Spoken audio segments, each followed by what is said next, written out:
A blown lead, preposterous technical foul calls, double ejections after a fight. This game had it all, but most importantly, a Heat win versus the Trailblazers. We'll recap a crazy night in Portland coming up next. You are Locked On Heat, your daily Miami Heat podcast. Part of the Locked On Podcast Network, your team every day. Hello, Heat Nation. It's a Thursday edition of Locked On Heat, your daily podcast covering all things Miami Heat. However, you may be listening on YouTube, Odyssey, or your favorite podcast app. Thank you so much for making Locked On Heat your first listen every day. I'm David Ramil, and with me, as always, is my co-host, Wes Goldberg.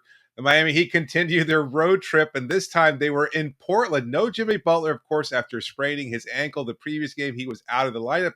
He may be available for the team when they play on Saturday night against the Phoenix Suns. But for now, they were welcoming back Duncan Robinson and Max Strus, who was actually starting in place of Jimmy Butler, I guess, technically. And Caleb Martin was also in the starting lineup as well. So it was an odd mix there, but things were going well for Miami with Strus in the lineup. He started off kind of lighting it up as he always does from beyond the perimeter, had a great night shooting. And then Miami was actually able to build a 19-point lead. And then the wheels started to fall off inexplicably after having picked up a technical foul call for, Kyle Lowry, arguing a call, as he always does during a game. He picked up another technical foul for what seemed like the most innocuous tossing of the ball towards a referee that I've ever seen. He tosses it at a rookie referee who took umbrage at the way Lowry tossed the ball towards him in a stoppage of play. He was ejected from the game after picking up his second foul. And then the wheels just continued to fall off for Miami. Things got out of hand for the Heat. They were outscored by a wide margin, led by Anthony Simons and his 28 points, But then Max Strus caught fire late in the game. He actually built up a 10-point lead with 1 minute left. And then, as if that wasn't enough, the game looked like it was squarely in hand. And then all of a sudden, a tough screen set by Yusuf Nurkic on Tyler Herro. He continues. Nurkic rolls to the paint. Then Tyler gets up after getting screened to knock down to the ground, shoves Nurkic into the back, somewhat similar to what we saw from Nikola Jokic shoving Markieff Morris. Of course, Nurkic, took umbrage at that as well. It seemed like a fight. He placed a hand on Tyler's face. Didn't look like he made actual contact there as far as a punch being thrown, but complete chaos there. Caleb Martin breaks up the fight.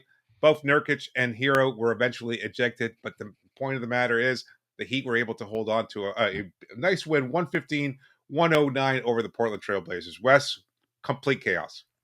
It was. And look, it was a closer win than you would have liked, given that the Heat were up 19 at one point in that game. It looked like they were rolling, right? And then, of course, you have the Kyle Lowry ejection, followed by the Herro ejection later on. And by the way, that Lowry ejection, I mean, easily, I don't know. It's one of the two worst ejections I've ever seen. It was just for absolutely nothing. The only other one I can ever think of is Tim Duncan got ejected in a game for looking at a ref the wrong way once. That's right. That was maybe worse than this one, but this one's right there with it. Absolutely no excuse for that. I expect that referee to apologize to Kyle Lowry. Like, I'm not publicly. Like, I don't know about publicly, but I wouldn't be shocked if we heard about something about, like, maybe after the game, being like, yeah, maybe I didn't see what happened there. I kind of felt the ball hit my side, and I just you always complain, and I just assumed you were throwing it at me. But as far as Tyler Herro is concerned, look, you get the win, you take a win, right? As again, you were up 19. It was closer than you would have liked, but you take the win, and considering that you just lost 2 games in a row going into Portland. But this game, after Kyle Lowry was ejected at the end of that third quarter there, the Heat were leading by 14 at that point. Portland was able to tie the game early on in that fourth quarter. This game was begging for Tyler Herro to take it over. And Tyler Herro is in the middle of a shooting slump. And I've got some numbers here that I want to get into. But if you want to be in the conversation with Luka Doncic and Trae Young, this is the time to play that way. If you want to be considered an all-star, this is the time to play that way. Instead, Tyler Herro has his 4th bad game in a row. He has 16 points on 5 for 23 shooting, 2 for 9 from 3-point range. There were some stuff that I liked in his game, tonight, Sure. David. But overall, just another poor shooting performance. And I thought the shot selection was better than it was in Golden State. But still, the shots got to go in at some point. And you look in these last 4 games, he is 14 for 56 right now in the last 4 games. 14 for 56. That's including 23 shot attempts tonight, of which he only made 5. He is shooting 25% from the field in the last 4 games. You want to be considered with Luka and Trae. That's not the way to do it. This was a game begging for somebody to take over, in which Jimmy Butler wasn't available because he re-aggravated that right ankle, because Kyle Lowry gets ejected, and the Heat needed somebody to stabilize the offense. Instead, it was Max Strus who was doing it. You were getting outscored in a game by Max Strus. You got outscored on the other side by Norman Powell and Anthony Simons, who scored more points than you in the third quarter in 20 than you did in the last in the entire game.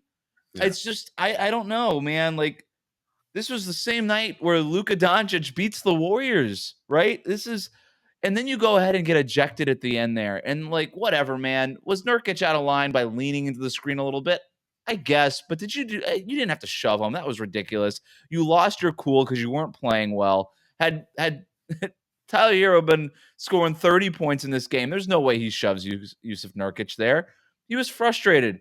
That frustration boiled over, but you got to keep your cool there. If you want to be a leader of a team, if you want to be considered with those guys, then you can't have games like this, not just from the shooting perspective, but losing your cool and doing all this stuff. And now you're in the middle of this really poor shooting slump that these other guys just don't have. They don't have slumps like this, and they don't react that way. Yeah, I mean, that's well said. I don't know that I can argue any of that. I think we were all kind of expecting early on, right? We were watching Tyler kind of fight his way through it. He missed the first couple of shots, and you're going to yourself, oh, you know what? At least he's trying. The shots didn't look bad. He was confident. He was just doing what he does typically and getting to the rim and then missing a couple of layups here and there, missing from long range. Just didn't have it dialed up, but at least he was kind of fighting his way through it. He kept shooting, and then it just piled on and piled on. And next thing you know, he's down like, I don't know, it was like 2 of like 10 at that point. Not exactly a great shooting numbers there. And then he slowly builds up a little momentum. You're thinking, okay, maybe he's going to shoot his way out of it. Maybe this is one of those games where he can still wind up going close to 40 to 50% or something like that and score over 20 points. Didn't even get close. I don't think he would have gone close even if he had stayed in the game. It's just not great. Again, a week ago, we were both pretty confident that Tyler Herro belonged in the very least at the All-Star conversation. That's not the case now. After a week of continuous struggling there, it just seems like, I don't know if he's taking a step back. Again, it could just be a slump. Who knows exactly what's going on? I don't think there's any lingering injury issue or anything like that has been undisclosed. He lost his cool. He just wasn't feeling it. He hasn't been feeling it for a number of days. We had this argument in our last recap whether or not he should be coming off the bench today. He came off the bench, and it still didn't matter. Yeah, and look, to your point, in the beginning of the fourth quarter, he comes out, and I thought, hey, maybe this is exactly the Tyler Herro that they need. He comes out, attacks the basket early, gets a layup, attacks the basket again on the next possession, gets fouled, makes both free throws, and I'm like, all right, this is what they needed. And then for some reason, just gets away from him. I think some of it was deferring to Max Strus, who hit 3 3-pointers in the fourth quarter to basically put the game away. And so it's hard to blame him for that. But still, overall in this game, I mean, Jimmy Butler wasn't available, and Tyler Herro struggled early on. I liked some of the shot selection stuff, like I said, but at some point, you got to be more productive. You got to be more, and this isn't me doing anything other than this isn't me doing like he's got no business even thinking about All-Stars and why is he saying the conversation thing with Luka and Trae. This isn't me doing that. This is just me simply expressing my disappointment. That's it. I'm not mad. I'm just disappointed. Yeah, look, and we should add that after Lowry was inexplicably ejected after that second technical, that Tyler wound up taking over most of the ball handling duties. He was inserted into the starting line. Yeah, started at the second half and basically was creating opportunities for everybody. So it wasn't like anybody was going to get him going. He had to create all of his shot opportunities in addition to trying to create opportunities for everybody else. He did wind up with, what is it? Let me see here. 3 assists. Not even doing much of that, to be honest with you. I thought he was a little bit more engaged. Look, I mean, even he was Kyle involved in some of those hockey assists a little bit and stuff. I actually thought the passing was really good. He had this great drive and kick to Duncan Robinson that I tweeted out the video of. I thought that was an awesome kick out, and I was really actually. We're going to get to player grades here in a minute, but I originally had Tyler Herro down my player grades because I liked the way he was playing, even though those shots weren't. I think he missed his first 5 or 6 shots, but I was like, I kind of like where this is going. I like the way that he's playing. And he just never got out of the rut. He just never got out of the rut, and then he loses his cool at the end there, which is what I'm most disappointed about. Well, look, they got the win. They snapped a 2-game losing streak. They go on to take a very good Phoenix team on Saturday. Hopefully, they'll have Jimmy back for that. Hopefully, they'll have Kyle back. Or hopefully, Tyler will be available too. We'll talk about it later on in the show whether or not he might face some possible repercussions from the NBA league office. But right now, at least you can take solace in the fact that Miami did pull away with a victory, even though the Portland Trailblazers, we should add, without CJ McCollum, without Dame Lillard, going through their own issues as many teams in the NBA are currently. I was surprised to find out, actually, as an aside, that the Utah Jazz have finally had a player test positive and entered the health and safety protocols. Joe Ingles was the first player in the Utah Jazz, not at last year at any point, not this year.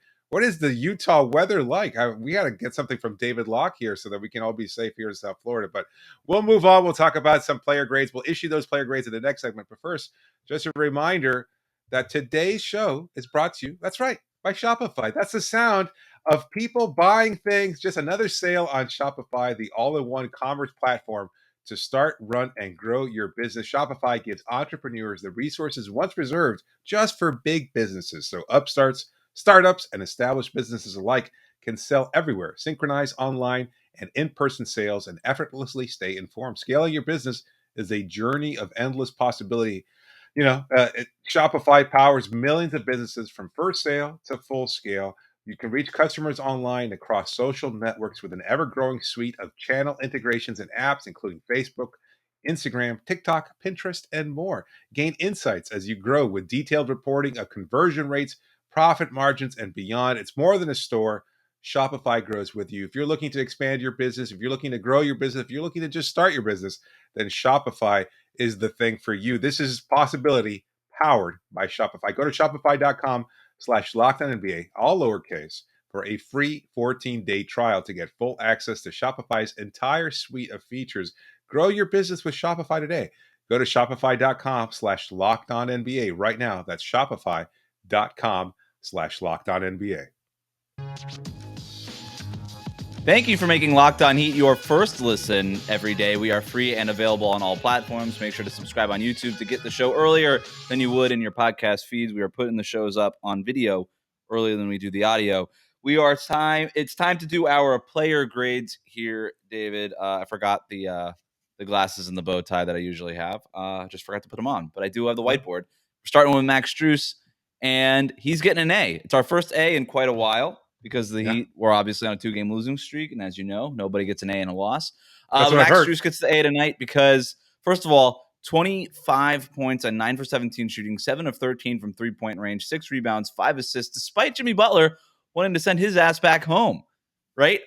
When he got released from the health and safety protocols here, he gets the start in place of Duncan Robinson. Duncan Robinson didn't land in Portland, he had to get up at like 5 or 6 in the morning, and then he didn't land in Portland until noon of today, Wednesday afternoon. So, and he was on a minutes restriction. He was supposed to play 15 minutes. He ends up playing 17 minutes. But Strus picking up the slack, 31 minutes, 25 points, a +8 overall. Like I said earlier, hits those 3 huge 3-pointers in that fourth quarter to turn what looked like could be a disaster loss after Lowry's ejection into the cushion that Miami needed to go ahead and get this win. So a really nice night for Max Strus.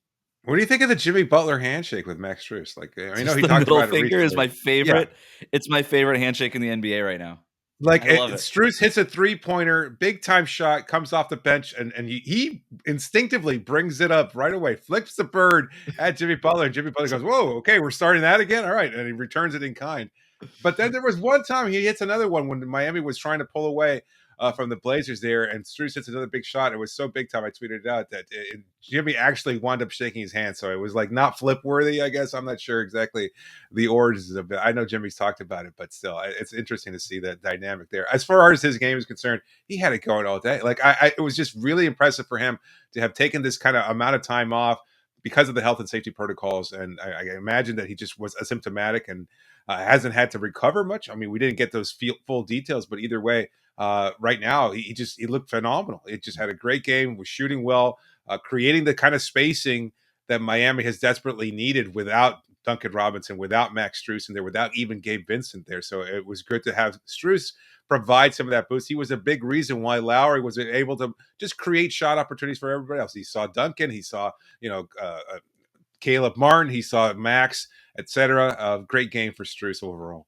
And should give a shout out to Duncan Robinson. We're not going to do him in the grades here, but 12 points on 4 for 7 shooting, 4 for 6 from 3-point range, coming back from health and safety protocols. That's not easy. We've seen guys struggle in their first game back, whether it's because of lingering effects or just rustiness or whatever. And they kept running that floppy action. They ran it for Max Strus. I think it was at the beginning of the third quarter. Coming out of halftime, they ran this floppy action for Max Strus coming up above the nail, hits that turnaround 3-pointer. Do the same thing to start the fourth quarter, I believe, with Duncan Robinson. So maybe that's something they don't really run a ton of floppy all the time, but maybe that's something that they're looking at now with all the shooters that they've good to have options, right? Yeah. Our next player grade goes to PJ Tucker. He's also getting an A. This was one of my favorite PJ Tucker games, and we didn't talk a lot about him because 2 of the Heat players got ejected, and there's a lot of other things going on. 14 points, 10 rebounds, 6 assists, a steal, a block, 3 for 8 shooting overall, 7 of 12 from the free throw line. I loved this PJ Tucker game, +5 when he was on the court. I love this PJ Tucker game because in that moment where the Heat really needed something from Tyler Herro, when they really needed somebody to step up once Lowry got ejected, it was kind of PJ Tucker doing it. There was a few minutes there in the fourth quarter where Herro wasn't even on the court. And the Heat weren't really with a traditional ball handler at all. And PJ Tucker was like, I'll do it. And he did. Yep. He finishes the game with 6 assists. He was awesome. When the Heat needed a bucket, he would get into the paint. He started getting shots up. He played really physically. It's why he was able to get to the line for 12 free throws. Just an old man strength kind of game. If they had an emoji for old man strength, and I was trying to think of one, I would have tried to draw it. I couldn't think of one, so I didn't try to draw it. I just gave him an A. Yeah, that's excellently put. Look, I mean, Tucker, aside from the defense that he provides as spectacularly as he always does, it was the offense that was so dynamic today. There were certain possessions where he was almost playing like a Bam-like role, where he was the offensive hub, creating plays for others, setting screens, rolling. He had the floater game. I would love to be able to go back to the footage of tonight's game and see how many floaters put up, because it was often the release valve and a busted player. If there was a shot clock expiring kind of situation, and then PJ would roll to the hoop, put up that floater over Nurkic, and get it to drop more often than not. Phenomenal game from him offensively. Just dynamic. Again, as we said yesterday, continues to provide his best basketball. Again, I keep making this point. This is the best basketball of PJ Tucker's career at age, 40, 50? I don't know how old he is. 35, 36. Sure, whatever. He's discovered a fountain of youth here in freaking Florida. It's amazing. I mean, Ponce de Leon couldn't do it, but PJ Tucker's found it.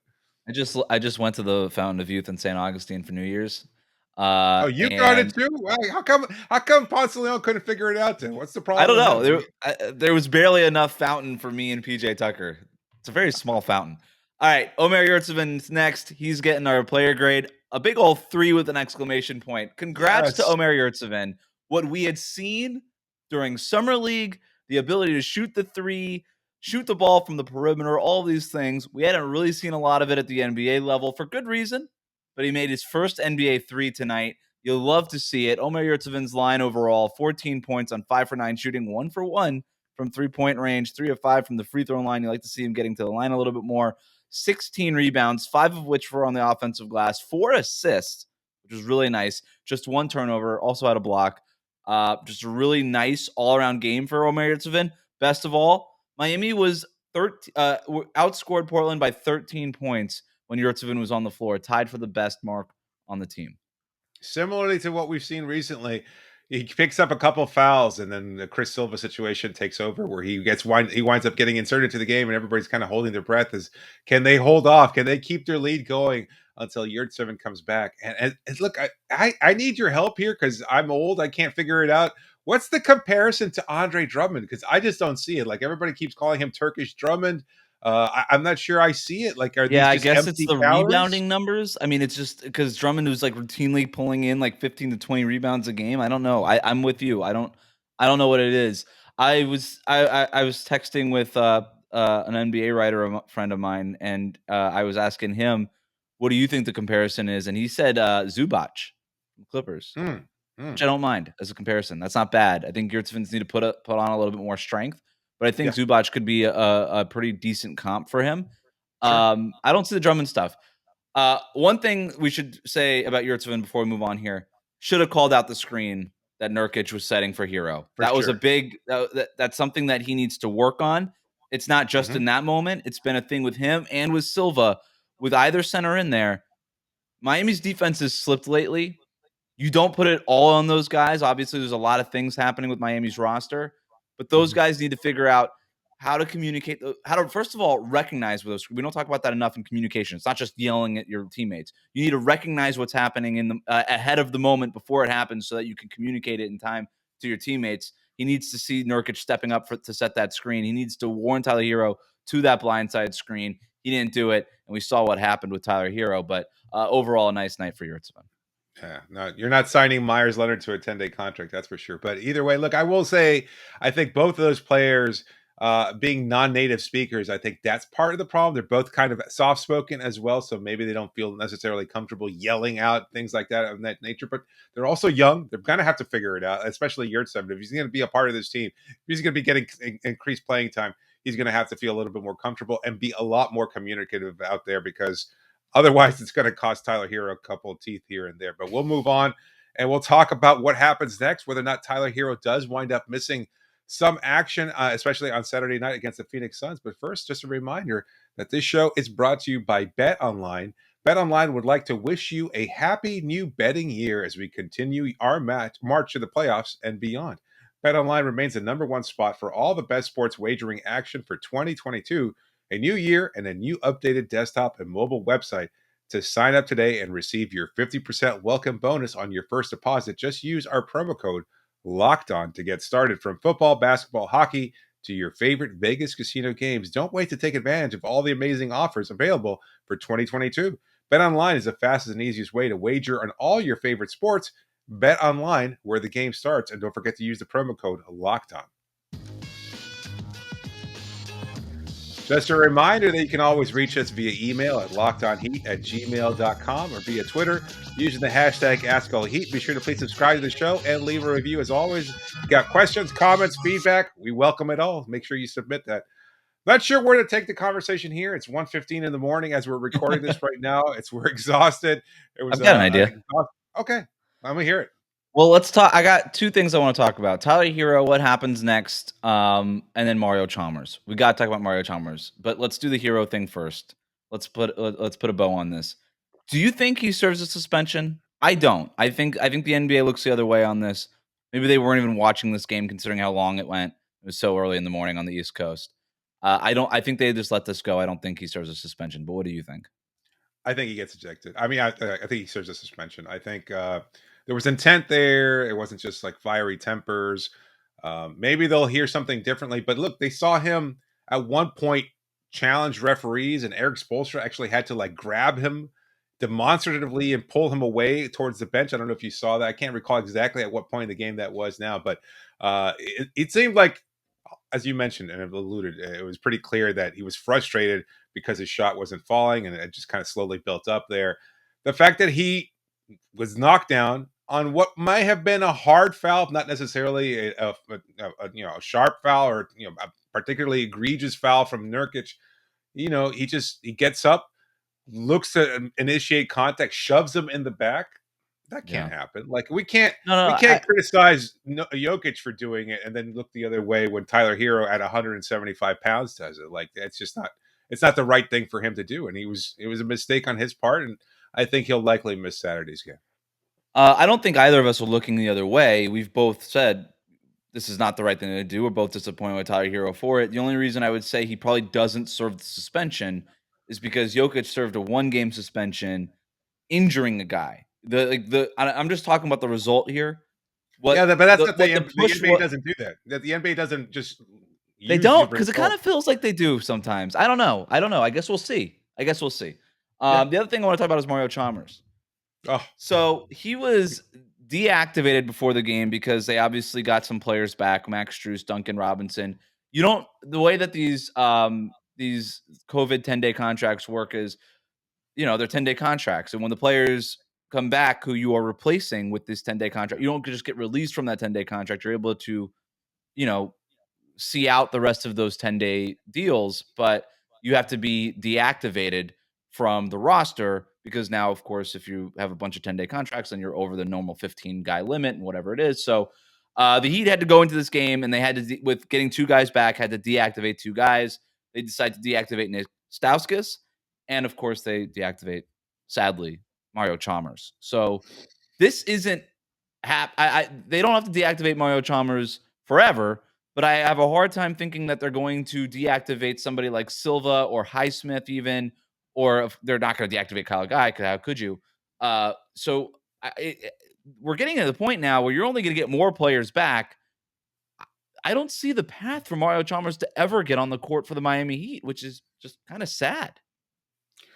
Today was the opportunity, right? Without Yeah. Lowry, without Gabe Vincent, and then relying on Tyler Herro as much as you do, there was an opportunity. Like, you can go to Kyle Guy, but that's not your ideal solution. Why not go to a guy who knows the system, who's played the point guard position well, who could make plays for others? At least that's the expectation. We don't know. I mean, from everything we've heard from Spoelstra, it was like, oh, he fits right in, he doesn't skip a beat, etc. All those kind of cliches, but we actually have not seen what Mario can produce at this point. But this feels like this would have been the ideal situation for him. And maybe if Hero does wind up missing Saturday's game, he gets some playing time there. It is sad. It's a great opportunity. Like, I think Mario is genuinely appreciative of the opportunity from the way he's talked about it, the clear love that he has for the franchise that drafted him, where he won championships, where he was able to establish himself as a legitimate and solid NBA player. I think he really, really appreciates the fact that he's just been out on the court again, because so much of it is just the waiting, the knowledge that you can play, that you can contribute, and the NBA just doesn't call back. They don't care. They're like a jilted girlfriend, or you're like a jilted girlfriend, or whatever, or your partner, where you're waiting for that call that never comes, and then finally it did. You get that opportunity to you play in the G League, and then finally an NBA team. And like he said, he thought it was a joke from his agent, where he was actually able to join the team that drafted him. And he's talked about wanting to enter coaching. Maybe this is another opportunity for him to see what the league is like at this point in time. Right. I'd love for him to get a coaching opportunity with the Heat. I don't see why those opportunities wouldn't be available for him. Anthony Carter, I mean, it sounds like Spo just sort of learned about it. Like, that was something he was like, oh, right. Yeah, I didn't know you wanted to get into coaching. Look, I wonder what the agreement was when Mario Chalmers got signed to Miami. Was it sort of a, hey, let's bring you back here, but just so you know, you're probably not going to get a whole lot of playing time. I don't know what the expectation was, because Mario Chalmers, he's never seemed upset by it. I don't know. The other thing too is, had these games been at home, because these games were not at home. Had these games been at home, you gotta play them, man. If you're Eric Spoelstra, I know, you gotta do it in the front of the home crowd. I think Eric Spoelstra would have found a way. I gotta believe it. It doesn't matter if he doesn't play in Sacramento, if he doesn't play in Houston, if he doesn't play in San Francisco, if he doesn't play in Portland, who cares? But if it was in Miami, man, that would have been really cool. So I don't know. Maybe he finds a coaching job. Maybe it's in Miami. Maybe we can give him a standing ovation at FTX Arena now. I don't know, but it would have been cool to see Mario Chalmers. Disappointing that we didn't get to see him. We're not going to. It's not happening. But maybe, somewhere down the line, he finds his way back to the Miami Heat organization. But I just thought it was worth pointing out that this is probably the end of the road for Mario Chalmers in this 10-day contract. He could theoretically get another 10-day. I mean, even during the game, after a big night for the Milwaukee Bucks, we get the report that DeMarcus Cousins will be waived from the Bucks, and they talked about the fact that they needed to keep some roster flexibility there. It's a strange time around the NBA for transactions of this type. I wonder if Mario can get another opportunity elsewhere. Maybe the Bucks were clearing a spot for Mario. That would be tough to handle there if the two teams met up in the playoffs. But we wish Mario and any other player out there the best of luck, because it's a tough business, as we all know. And for Mario in particular, who will always have a special place in our hearts, we wish him the very best of luck. But anyway, thank you so much for making Locked On Heat your first listen every day. We've got a second part of our mailbag episode that will be airing tomorrow on Friday as you're getting this on a Thursday. So make sure you check that out if you haven't checked out the first part of our mailbag, because of course Miami had lost 2 games in a row, and it's tough to hear anything about Miami Heat basketball in the midst of a losing streak. Go back and check those out because those were some great questions. We had a lot of fun answering them. But remember to always make sure to subscribe to the show, because every episode is free and available wherever you get your podcasts, or on YouTube, of course. And to make sure to check out Locked On Bets, your daily one-stop shop for all your gambling needs. This is David Ramil signing off. Very tired right now. Thanks for joining me, Wes. Go to sleep, B. Yeah, you got it, bro.